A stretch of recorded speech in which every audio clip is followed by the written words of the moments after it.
Revanth team బేష్ కులగణన పైన అద్భుతంగా పనిచేశారు. దేశానికే ప్రామాణికంగా తీర్చిదిద్దారు. సొంత కులం ఒత్తిడిని అధిగమించి సీఎం సాహసం. ముఖ్యమంత్రిపై రాహుల్ ఖర్గే ప్రశంసల వర్షం. రిజర్వేషన్లపై 50% సీలింగ్ ఎత్తేయడం ద్వారా హిందుత్వ రాజకీయాలు ధ్వంసం. రాహుల్ గాంధీ దేశవ్యాప్త కులగణన రాహుల్ సాధించిన విజయం. సామాజిక న్యాయం 2.0 మొదలైంది. ఖర్గే.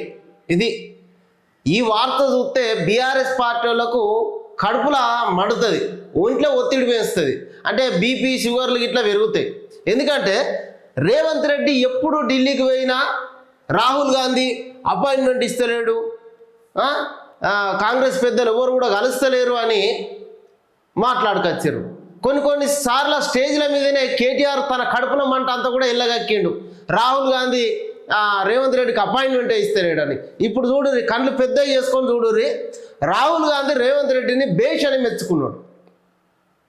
సొంత కులాన్ని కాదని ఆయన ఎదిరించి కూడా బీసీల కులగణన, రాహుల్ గాంధీ నిర్ణయం ఏదైతే ఉన్నదో దేశవ్యాప్తంగా బీసీ కులగణన జరగాలి అనే దాన్ని రాష్ట్రం నుంచి చేసి పంపిండు. ఇది కదా రేవంత్ రెడ్డి పనితనం అంటే. బీఆర్ఎస్ పార్టీలకైతే ఈ వార్త అస్సలు మింగుడు పడదు. ఢిల్లీకి బీసీ ఆర్డినెన్స్, అటార్నీ జనరల్కు పంపిన గవర్నర్, న్యాయ సలహా కోసం నిర్ణయంపై కొనసాగుతున్న ఉత్కంఠ. ఇదేంటంటే బీసీ బిల్లును సెంట్రల్ సర్కార్కు పంపారు.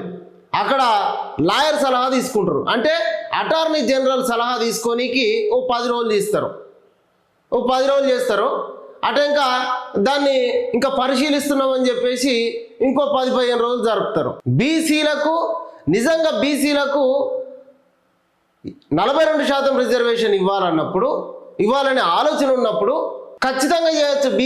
బీజేపీ పార్టీ ఈ రిజర్వేషన్ల అంశాన్ని తెంచవచ్చు, కానీ తెంచదు. మన బీజేపీ పార్టీకి ఒక అగ్రకులం వ్యక్తిని పార్టీ అధ్యక్షుని చేసినప్పుడే అర్థం చేసుకోవాలి బీజేపీ పార్టీ బీసీలకు ఎంత వ్యతిరేకము. అరే ఢిల్లీలో అధికారంలో ఉన్నది మీరే కదా, వడ్డించేటోడు మనోడు అయితే ఏ మూల కూర్చున్నా బొక్కలు పడతాయి అంటారు కదా. ఇలా బీసీ రిజర్వేషన్ పైన మీరు అనుకుంటే 5 నిమిషాల పని, కానీ అనుకోరు. ఇంత మోసం అవసరమా, ఇంత కుట్ర అవసరమా? బీసీలకు 42% రిజర్వేషన్ ఇవ్వడానికి ఇంత దగా చేసుడు అవసరమా తెలంగాణ ప్రజల్ని బీజేపీ వాళ్ళు? బనకచెర్లకు మా సమ్మతి తప్పనిసరి, పోలవరానికి మేము సమ్మతించినట్లేనని విభజన చట్ట నిబంధన దీనికి వర్తించదు. పోలవరం ఆపరేషన్ షెడ్యూళ్లలో మార్పులు అంతర్రాష్ట్ర ఒప్పందాలకు విరుద్ధం. బనకచెర్ల ప్రాజెక్టుకు ఎలాంటి అనుమతుల ప్రక్రియ చేపట్టరాదు. ఇది కథ. బనకచెర్లకు ఇప్పుడు చూడురిగా కేటీఆర్, కేసీఆర్, హరీష్ రావు జర కళ్ళు పెద్ద చేసుకొని వార్త చదువుర్రి.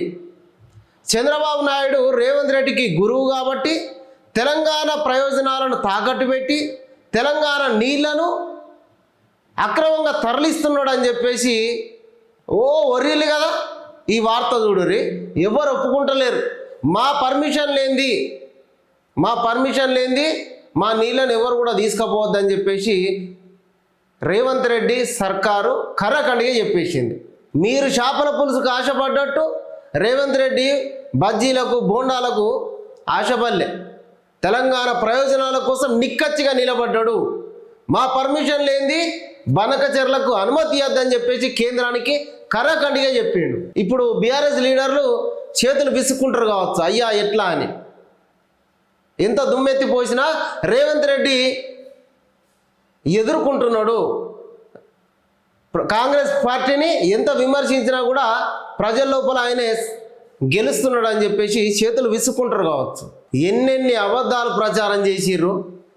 రేవంత్ రెడ్డి మన నీళ్లను ఆంధ్రకు తీసుకుపోతున్నాడని ఇప్పుడు నోట్లకు తాళాలు వేసుకుంటారు కావచ్చు. మరింత ఉత్సాహంగా ప్రజాసేవలో పాల్గొంటా, అభిమానుల రుణం తీర్చుకోలేనిది పుట్టినరోజు వేడుకల్లో కేటీఆర్. తల్లిదండ్రుల ఆశీర్వాదం తీసుకున్న మాజీ మంత్రి కేటీఆర్. రేవంత్ రెడ్డి శుభాకాంక్షలు. మరింత ఉత్సాహంగా ప్రజాసేవలో పాల్గొను కాదంటలేం, కానీ అబద్ధాలు మాట్లాడకు, అబద్ధాలను ప్రచారం చేయకు. ఇది మహిళల పట్ల గౌరవంగా మాట్లాడు. 50% రిజర్వేషన్లకు కూడా బద్దలు కొడతాం. తెలంగాణలో బీసీలకు 42% రిజర్వేషన్ల కోసం పోరాడతాం. ఇగో ఇది మొగోని మాట అంటే గిది. జనాభాలో 90% ఉన్నటువంటి బహుజనులకు 50% రిజర్వేషన్ల గోడల్ని బద్దలు కొట్టి రిజర్వేషన్లు అందిస్తాం.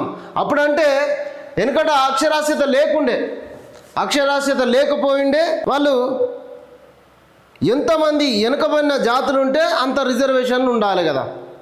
స్వతంత్రం వచ్చిన కొత్తలో రాజ్యాంగం రాసినప్పుడు ఈ దేశంలో ఉన్న ప్రజలకు 90% రిజర్వేషన్లు ఇస్తే అప్రతిభ లేని వర్గాలు అధికారంలోకి వస్తే పరిపాలన కుంటుపడుతుంది అని 50% నిబంధన పెట్టిర్రు.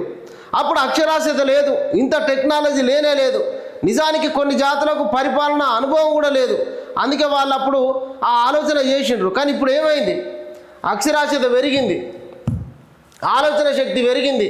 అన్ని వర్గాలు కూడా ఈ దేశ పరిపాలన భాగమయ్యేంత సత్తా కలిగి ఉన్నారు.